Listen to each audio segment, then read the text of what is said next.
Hello friends, welcome to இல்லறம். இன்றைக்கி நம்ம இல்லறமில் சாக்லேட் பனானா பிரெட் எப்படி செய்கிறதுன்னு பார்க்கலாம். ஏற்கனவே பனானா பிரெட் எப்படி செய்கிறது அப்படின்னு சொல்லியிருக்கேன். அதனோட வீடியோ லிங்க்கை நான் டிஸ்கிரிப்ஷன் பாக்ஸில் கொடுக்குறேன். உங்களுக்கு தேவைப்பட்டால் நீங்கள் செக் பண்ணி பார்த்துக்கோங்க. அதுக்கு முன்னாடி நீங்கள் இது வரைக்கும் இல்லறம் சேனலை சப்ஸ்கிரைப் பண்ணலன்னா சப்ஸ்கிரைப் பண்ணி வச்சுக்கோங்க. கூடவே பக்கத்தில் இருக்க பெல் பட்டனையும் கிளிக் பண்ணிவிட்டு அதில் ஆல்ங்கிற ஆப்ஷனை மறக்காமல் கிளிக் பண்ணி வச்சுக்கோங்க. முதல்ல நல்ல பழுத்த 2 பெரிய வாழைப்பழத்தை மிக்ஸி ஜாரில் கட் பண்ணி போட்டுக்கோங்க. நீங்கள் சின்ன பழம் எடுக்கிறீங்கன்னா ஒரு 4 அல்லது 5 பழம் எடுத்துக்கோங்க. நல்ல பழுத்த பழமாக இருந்தால் தான் ப்ரெட்டும் நல்லா டேஸ்ட்டாக இருக்கும்.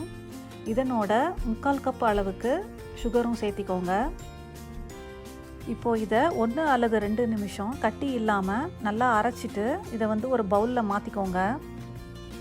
இப்போது இதனோட 1/2 கப் ஆயில் சேர்த்திக்கோங்க.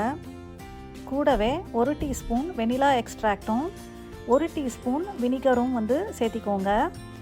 வினிகர் எதுக்குன்னா நம்ம இதில் எக்கு போடாமல் பண்ணுறோம். அதனால் எக்குக்கு பதிலாக நம்ம வினிகர் சேர்த்திக்கலாம். இப்போது இதை நல்லா மிக்ஸ் பண்ணி விட்டுடுங்க. இதில் ஆயில் இருக்கிறதுனால கொஞ்சம் மிதந்துட்டு வரும். ஒரு 2 நிமிஷம் மிக்ஸ் பண்ணோம்னா அந்த மாதிரி நல்லா மிக்ஸ் ஆகிடும். இப்போது இதனோட 1/2 கப் அளவுக்கு மைதா மாவு சேர்த்திக்கோங்க. உங்களுக்கு வேணும்னா நீங்கள் கோதுமை மாவு கூட சேர்த்திக்கலாம். ஆனால் கண்டிப்பாக டேஸ்ட் கொஞ்சம் வேறு மாதிரி தான் இருக்கும்.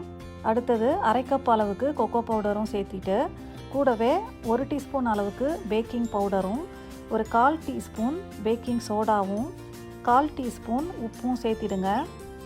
இப்போது இதை லைட்டாக மேலே பவுடரை மட்டும் மிக்ஸ் பண்ணிவிட்டு அதுக்கப்புறமா நீங்கள் எல்லாத்தையும் சேர்த்து மிக்ஸ் பண்ணுங்கள். அப்படி இல்லைன்னா நம்ம ஜூஸ் வடிகட்டுற ஜல்லடை இருக்கும் இல்லையா, அதில் கூட மைதா மாவு, பேக்கிங் பவுடர் இதெல்லாத்தையும் போட்டுட்டு ஜலிச்சிட்டு கூட இதில் சேர்த்து மிக்ஸ் பண்ணலாம்.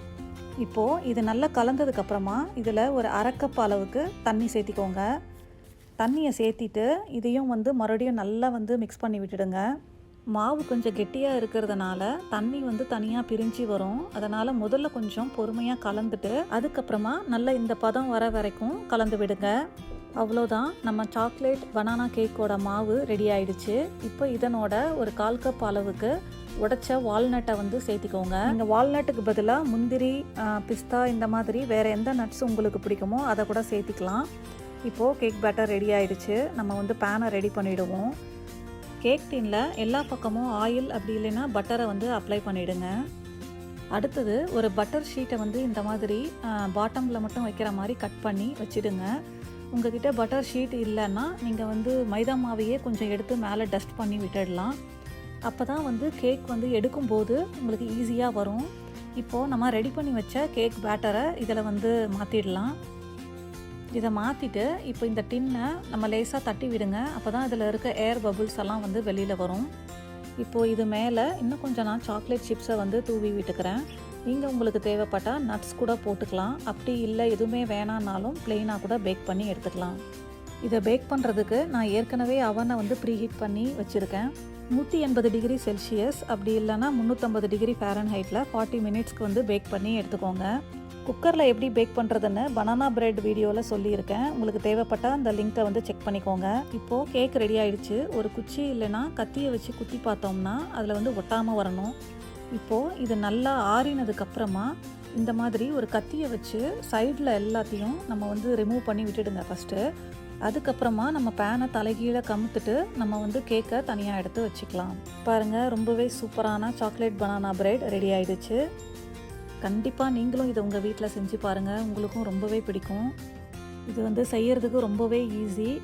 ஒரு தடவை செஞ்சிங்கன்னா கண்டிப்பாக நீங்கள் இது மறுபடியும் செய்வீங்க. பாருங்கள், இது கட் பண்ணும்போதே தெரியுது எவ்வளோ சாஃப்டாக இருக்குது. நீங்களும் ஒரு தடவை இதே அளவுகளோட இந்த சாக்லேட் பனானா பிரெட்டு செஞ்சு பாருங்கள். செஞ்சு பார்த்துட்டு எப்படி வந்திருக்குன்னு எனக்கு கமெண்ட்ஸில் சொல்லுங்கள்.